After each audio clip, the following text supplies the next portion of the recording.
setelah maghrib salat apa saja, yani an-nawafil allati ba'dal maghrib, yani ايش يعني بعديها وايش؟ نعم بعد التي بعد المغرب هي تصلى بعد المغرب القبلية والبعدية وصلاة الأوابين. عمل السلف أنهم يعجلون في إقامة الصلاة بعد أذان المغرب، ليس المعنى أنهم يتركون القبلية لكن يصلونها بعد المغرب، ويصلون أيضا صلاة بعدية المغرب، وينون معها صلاة حفظ الإيمان، وصلي ركعة سنة مع البعدية وبنية حفظ الإيمان السنة. وكذلك الأوابين أقلها ركعتين وأدنى الكمال 4 وأكثرها 20 ركعة، هذه صلاة الأوابين.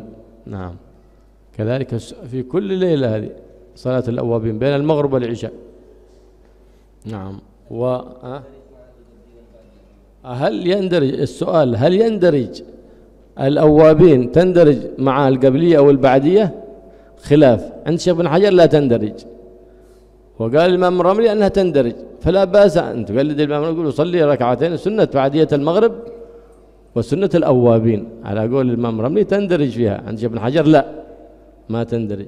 نعم هذه هي الصلاة التي تكون في ما بين المغرب والعشاء في كل يوم في كل ليلة، ما هو خاصة بليلة معلومة، لا صلاة الأوابين كل ليلة. فورد عن النبي محمد صلى الله عليه وآله وصحبه وسلم أن من صلى المغرب ولم يحدث ولم يتحدث إلا بخير وصلى بعده 6 ركعات عدلنا له عبادة 12 سنة. حديث صحيح من أصح الأحاديث المروية عن النبي محمد صلى الله عليه وسلم في فضائل الأعمال.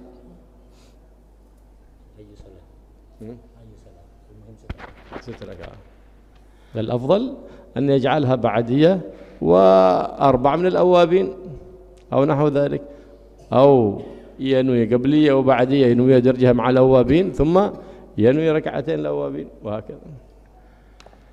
Jadi ini mempertanyakan tentang sholat-sholat yang disunnahkan setelah maghrib.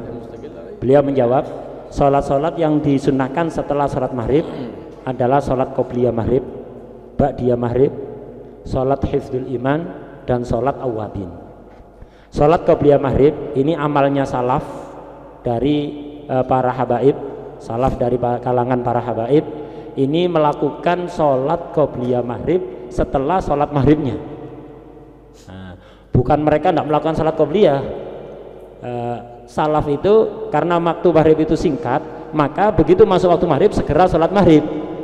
Bukan berarti tidak sholat qobliyah, langsung sholat maghrib, setelah sholat maghrib baru nanti sholat qobliyah, kemudian dilanjut dengan 2 rakaat, kemudian lanjut dengan ba'diyah 2 rakaat. Ini amalnya salaf. Jadi salaf itu melakukan sholat qobliyah maghrib, bukan tidak melakukan. Jadi sholat qobliyah maghrib setelah sholat fardunya.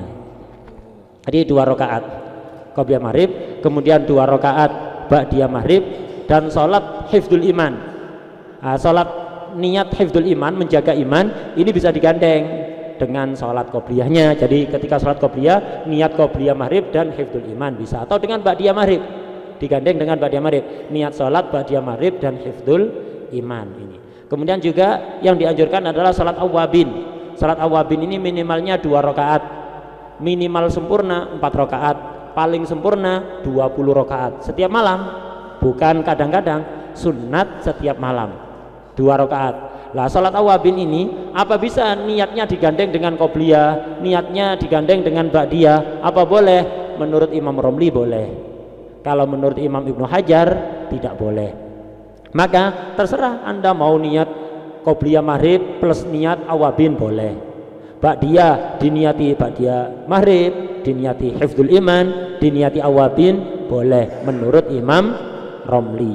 Kemudian apa? Ada hadis yang ini tergolong hadis paling sahih dalam bab fadhailul a'mal, yaitu barang siapa yang sholat sunat 6 rakaat setelah maghrib, sebelum dia hadas. Jadi setelah sholat maghrib kemudian zikir, dia tidak hadas dan tidak ngomong kecuali yang baik-baik, tidak ngobrol yang tidak baik, jadi ngomong yang baik-baik saja. Kemudian sholat 6 rakaat, maka akan dicatat pahala sholat atau ibadah 12 tahun. Jadi hanya sholat 6 rakaat setelah maghrib, sebelum hadas dan sebelum ngomong, sebelum ngobrol, maka akan dicatat pahala ibadah 12 tahun. Sholat 6 rakaat ini sholat apa? Terserah sholat apa saja. Bisa 6 ini yang 2 qobliyah, yang 2 ba'diyah, yang 2 awabin, boleh. Itu yang penting 6 rakaat. Setiap malam kita bisa melakukan itu dan dapat pahala ibadah 12 tahun.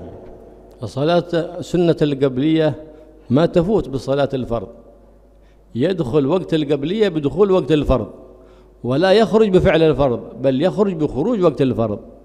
فلهذا إذا أقيمت الصلاة ما صلينا قبلية العشاء ثم نصلي قبلية العشاء بعد العشاء أداء لا قضاء. أما البعدية فيدخل وقتها بفعل الفرض ويخرج وقتها بخروج وقت الفرض.